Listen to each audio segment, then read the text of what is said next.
Hello and welcome to the first ever episode of Planetside2 Q&A here on this YouTube channel.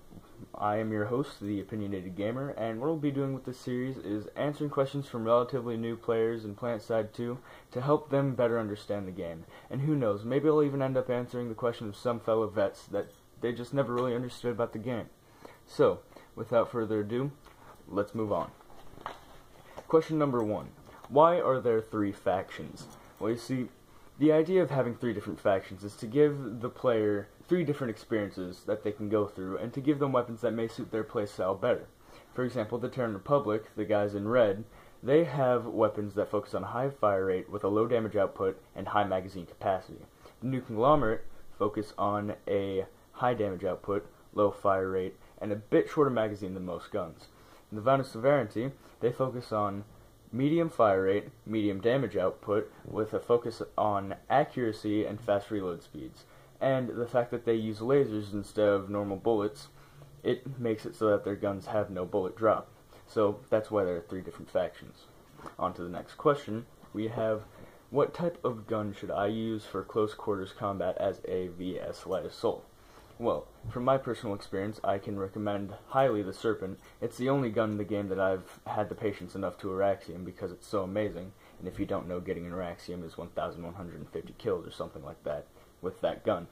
And its fire rate is second highest in the game, I believe. And it runs at only 250 certs. It's really inexpensive. Slap an advanced laser sight on there with 1x sight and you're good to go. Like, seriously, it's a miracle worker. Alright, question number 3. What are the best guns to use for beginning infiltrators who go in behind enemy lines and hack on VS? Well, if you mean the up-in-your-face infiltrator, then I'd definitely go with the Sirius. It's the 2nd generation SMG for the Vow Sovereignty, and with the magazine capacity in combination with the fire rate and stopping power, along, again, with the fact that there is no bullet drop, it's really, you can't really beat it if you put a laser sight on it, and maybe a 1x sight. Alright, question number 4. What are your opinions on PS4? Now, I assume this means PS4 in regards to Planetside2 and not just as a whole, even though I love the console. I personally am a PC gamer, so I play Planetside2 on PC, and I haven't had much experience with it on PS4, but in regards to the idea of it being on PS4, I am very excited in the fact that it will get the game out to far more people that play console and PC, who may not have heard about it on PC, but see the ad for it on a console, and then think, hey, I could get that on my computer. And the fact that it's a free-to-play game, and it's widening up its market, I'm looking forward to it. Alright, question number 5. How do I improve my aim?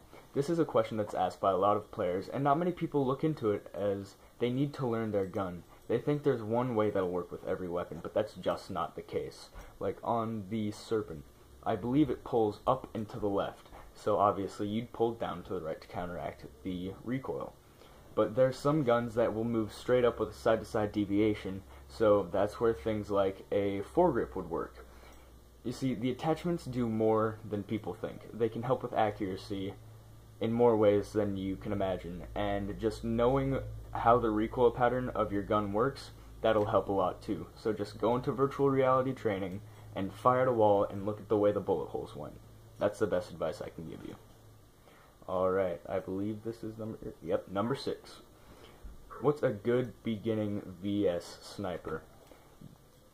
For a beginner, since certs are gonna be a problem for beginners, I know that much. I'd go with the XM98 as it is only 100 certs and is a one-shot headshot kill well past, I believe, 100 meters. So it's basically a downgraded Parallax. Question number 7. Have you ever rage quit or gotten mad at Planetside2? To be honest, when you start the game, if you don't rage quit or get mad at the game, then I don't think you're playing it right. It's a very confusing game when you first start playing, and you don't even you don't even learn the game that well until you're around battle rank 20 to 40. It's a big learning curve, and it takes a while, but once you learn how to play the game, it just becomes so much more fun of a time, and it's worth the investment of your time. So, Yes, I have rage quit and gotten mad at the game several times, but hopefully I am past those phases and I can play and realize, hey, I didn't counteract that weapon, yada yada yada. But we're getting a bit off track, so I should move on to the next question. And my bad. Question number 8. What weapon mods do you like? For each weapon, what weapon modifications you go on, and when I say weapon modifications, I am talking in regards to the sight, or the scope, the ammunition type, all that. It varies with which gun you have, but typically, for most guns running close quarters, I go laser sight, advanced if it has it, soft point ammunition, a 1x yellow dot scope, and I'm trying to think of the last one. My bad, I can't think of it now. Oh, right, suppressor or compensator. And for longer range, I tend to go with a compensator, unless I'm an infiltrator, which I'll run suppressor or nothing. And I will also run high velocity if it's really, really far away. But other than that, it's practically the same, with maybe the exception of switching out the laser sight for a foregrip. Alright, question number 9. How do you feel about PS4 servers as opposed to PC servers? I feel like they could have executed the PS4 servers far better in that I've heard that there are queues of 400 plus players waiting to get into one server.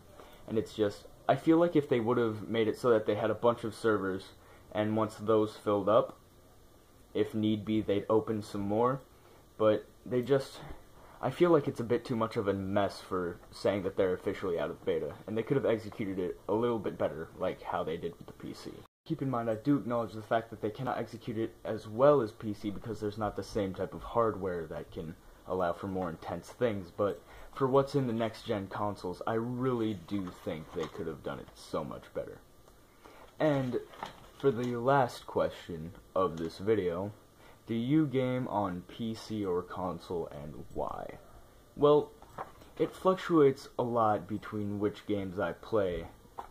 For things like first-person shooters like Planetside2, Battlefield, even Call of Duty, I prefer to stick to PC. I just feel that aiming with a mouse feels a little bit more natural, and when you don't have a console's auto-aim feature, even if you turn it off on your console, it just feels like you can take a little bit more credit for those kills, and you can feel a little bit more pride and sense of skill. Whereas like things for GTA where the aiming mechanics are a bit weird, until I can get a good PC that can run games like that, because I'm currently saving up for a gaming laptop so I can work on recording gameplay.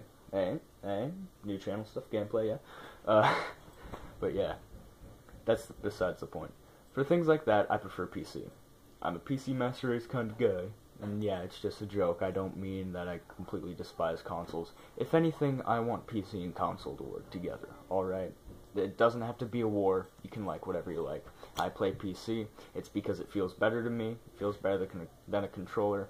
Except for things like sports games like FIFA. Then I'll stick to Xbox or PS4. But outside of that, PC for me. So yeah, with that we can mark the end of the first ever Planetside2 Q&A. And I hope to see you in the next video. Have a nice day.